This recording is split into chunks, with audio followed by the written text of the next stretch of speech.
Hey guys, it is Tristan with Nerdette's NewsStand, and this is my episode 6 Stargirl review. It is titled The Justice Society, and it seems like I've noticed a lot of people have kind of checked out on this series. And I think that's a shame, because this was one of the best episodes to date. And I think a lot of that has to do with the villainry in it. The villains in this show are so good, and we get an introduction to new villains, which I will talk about. But right away, we didn't get a flashback like we have been getting. But the music, I'm telling you, the music is Mortal Kombat. I will put a link to the opening scene so you can see what I mean. That is straight up Mortal Kombat music. Like, what were they thinking?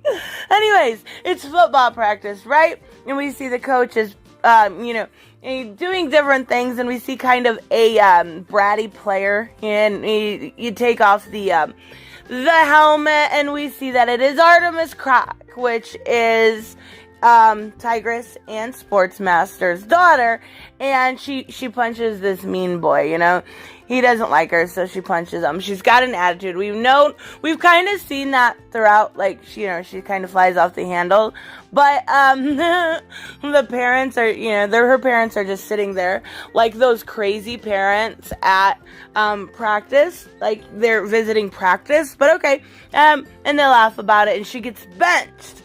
Right, so they're not happy. Well, the coach is leaving, and we've got, Croc and his wife here confront them.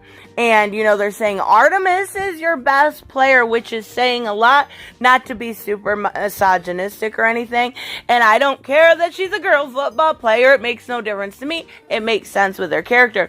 But if she's their best player, not saying a lot, just saying. So, they end up hitting the coach with a bat, and then we go back to Stargirl's home. Now, this is kind of an important scene. We see her go through the window, and Pat is sitting there, and this is taking right off from the last episode, and he catches her, with all the JSA stuff that she stole, and we do get another mention to the Green Lantern power battery and the ring and how they won't work. One won't work without the other. So I do think they're setting something up for Green Lantern. I don't know. A lot of you guys made a really good point that they are separate from the Green Lantern Corps, right? This is old JSA stuff. So there could be a chance that we could see some Green Lantern stuff. But I think it's just world building, right? I think it's just getting into possibility of next season. So, he is not happy. Pat is not happy with Courtney and how she's taken everything and how she's, starting to form this JSA of her own. And he says this thing. He says, I thought we were in this together. And it's very true. That's how this season started out, right? They were doing everything together. They do have a little bit of conversation about, both of them knowing that Rick Harris was our man's son. Rick Tyler, rather. And Courtney fills Pat in on everybody that she's recruited up into this point. Well, Pat wants everyone's stuff back. He says, they're in danger. Do you want them to end up like the wizard's son? No, obviously not. So they're in danger. Well, then he says, I know you didn't respect me much, but I thought it was more than this. And I actually really like the way this goes with Courtney, because we've had Courtney being very irresponsible in the last couple episodes, and of course, she's 15. She's going to be a little dumb, a little naive, a little irresponsible. And she's finally getting put into check. And maybe then they can go ahead with the JSA once that, is into check. But he does, to add a little bit more world building, again, I don't think anything's going to happen this season. We see that that Pat forgets Johnny Thunderstorm's pen, and we've had mention of Jakeem before, so I do believe that that's, just more for future seasons. So we see Icicle, and he is going to see, gets a message that the gym rats are at it again, and it is from, I think her name's Ania Bowen, and we know her, as the fiddler, and it will come up in the episode by the end that the original fiddler was her husband. So we finally have that connection there, but he's leaving, he's taking off. It is going to be important for later in the episode that it is his wife's, who passed away from cancer in previous episode. It is her birthday. Cameron, his son, catches him as he leaves, and he's going, off to get the gym rats, I guess so. But we see Sportsmaster and Tigress, and they're burying the coach they just killed, and Icicle confronts them, and, I think it's funny. Like, I really like Tigress and Sportsmaster as a couple. They're adorable, right? And they're talking about all the different coaches they've killed. Like, oh no, I heard he left town. Oh no, I heard it was a lawnmower accident. Like, we know that you've killed them all. It's just funny. But he does tell them that they're going back into action tonight. So, that's awesome. We see Mike, and I do like Mike. I don't mention him much. I like his character. We get this, science fair thing that's coming up. He's building a chocolate volcano. I like that. The dialogue between him and Pat, because he's like, how long have you known about this? He's like 3 weeks. And he's like, just started it. Like, oh, that was something I would do. I totally get it. But then Pat does confront Rick about him knowing who he is, him knowing who his father is, the fact that he worked with him, stuff like that. And now we are going to see kind of Courtney try to confront everybody she's given, the JSA stuff too. So first she goes to Yolanda, and they start talking. She starts showing Courtney, stuff with Ted Grant, how inspirational he was and stuff like that. So you can tell Yolanda's happy, and Courtney feels really bad. She doesn't say anything. Same with Beth. We see, her thanking Courtney for giving her those goggles. It's the first person that's listened to her. It's perfect for her. And I really liked Beth in this episode. Just simply because we get to see that side of her that really had nobody, previous to this episode, had nobody to talk to, had nobody to interact with. And the fact that she's able to use Dr. Midnighter, even if he is an AI, she's able to use that as a base for, building friendships. It actually works perfect for her. But we do see Rick and Pat talking, and he confronts him about the truck, of course, that he had gotten, to repair. He gives him his dad's journal, and Rick's going, all of this is wrong. This is all wrong. None of this is true. And they come to realize that it's probably, and we don't know exactly yet, but it's probably all in code. It's probably some sort of code. So Pat has had this journal all along and didn't figure it out. It only took Rick a few seconds. Since obviously it's his son, he knew the truth of it. So at least we're going to get something with that, possibly going further. And then we switch back again to the girls in the lunchroom, and they are all so happy. It's heartbreaking, because I can put myself in all of their shoes, right? And being so happy about belonging, about feeling like you belong. But then on Courtney's side, feeling like, I'm in really big trouble. I could put these girls in danger. I need to get this stuff away from them. But she does end up telling them. Of course they get upset. Of course they say no. They don't want that. They don't want that even in the slightest. But we have Pat telling Rick to leave this stuff. Leave the hourglass. Leave the journal. Right. No. In the nicest way possible. That's his father's stuff. There's no way, after only getting, to live with his father for 5 or 6 years, that any normal person would give that up. It makes no sense. He doesn't. He just doesn't. He takes off with it. It is his dad's stuff. I totally get it. So we see the new coach. New coach for the football team has arrived, and of course the parents are there. Tigress and Sportsmaster. And then we see Gambler show up. Gambler's such a weird character. He just sounds like a plantation owner. It's so weird. But he does a great job. It's just very weird. But he is bringing the instructions for Tigress and for Sportsmaster for the night, what they're supposed to do. And I really like the scene we get with the science fair, right? He earlier in the episode, Mike told his parents, Pat and Barb, that nobody was showing up. No parents were showing up. Please don't come. Well, Barb shows up anyway. And I like the fact that, it's his stepmom. There you can see the bonding there. It's really good. But school's over. They're sitting there. They're sitting there eating it. Basically, chowing down on a lot of chocolate. So we see that school is over. And we have everybody together. We have Rick, Beth, Yolanda, and Courtney all together. And he confronts Courtney and he says, if you were told you had to give your staff back, would you? And she finally kind of gets it. Gets why they don't want to give it up.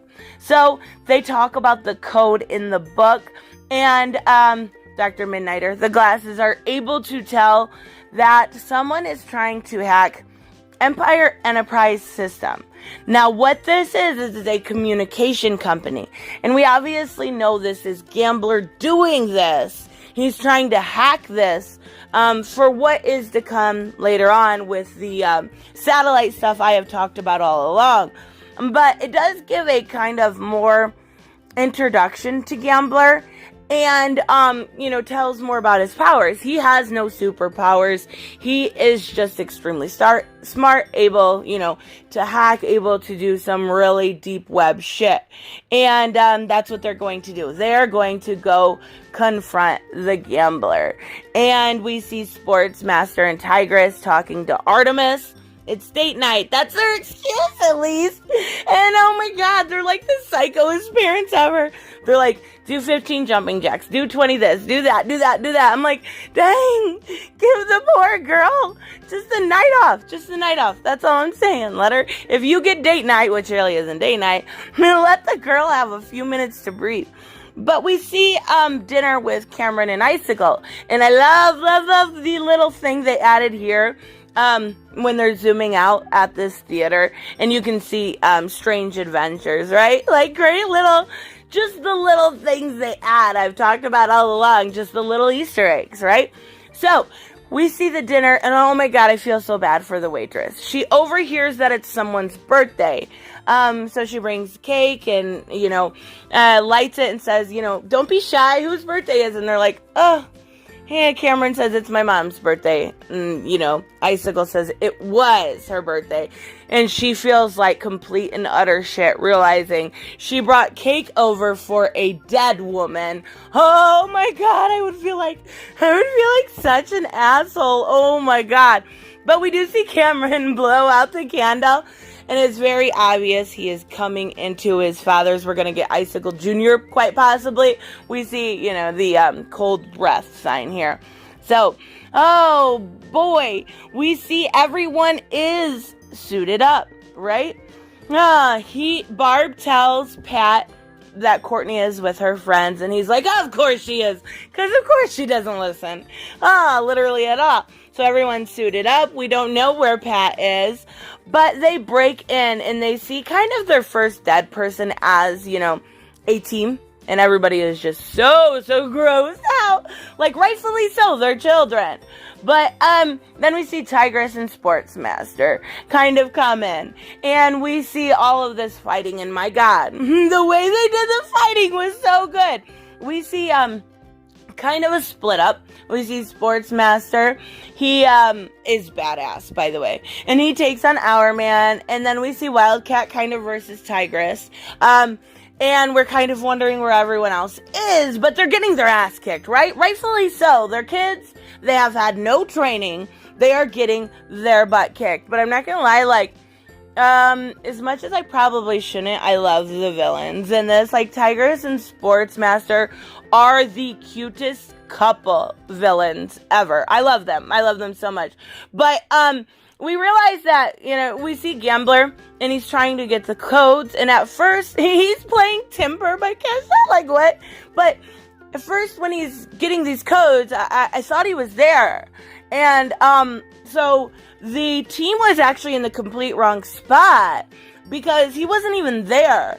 He's able to get his codes remotely, and it makes sense, because he's a hacker, but, the way you see, the mix, it's kind of very hard to tell that he's not there. You don't actually realize he's not at the communication center until you see his cat. But, so there's really no danger to Gambler at all at this point. The danger is Tigress and Sportsmaster. They need to keep this, blocked until the 5 minutes is over. And they do. They're successful in that. But the way we see, like, different things with Sportsmaster, his hockey puck, the way he uses his staff, the way he uses his baseballs is really, really good. And the way that Courtney kind of comes in and helps, and we see Sportsmaster use a hockey puck and put it on the staff. The staff knows to go, get the bomb out of there. You think that the staff is going to be hurt. It's not, and Pat shows up. Pat shows up kind of to save the day. We see Tigress and Sportsmaster say that's where we make our exit, and they leave. Date night is over. Aw, that's so sad. So, we go to basically back to, Pat's shop, and Courtney's telling this story about the other kids, saying, they let what I say go in one ear and out the other. They're putting themselves in danger. They need training, da-da-da. And Pat's disagreeing with her the whole time. And she's like, kind of gets the point that that's exactly what she's done too. So basically it comes to a consensus that not only does she need training, because she's the most trained, obviously, but everybody needs training. And I think that's where we're going to go from here, some montages of training and getting skilled in their personal skill. We do get to see the bad guys before the episode ends, the villains, my bad. And they say they need brainwaves. So somehow we need to get him basically out of that coma. And they say, well, you were supposed to be able to do this to Mrs. Bowen, to the principal. And they say, well, if it was your husband, he would have been able to. And that's what I meant earlier when I said we find out that the fiddler was actually the principal's husband. And that makes a lot more sense, with him being male and everything else. So I love this. But the villains, basically the last thing that they say is, they need to find out who this new JSA is. They killed one. They're going to do it again. Let's find out who they are.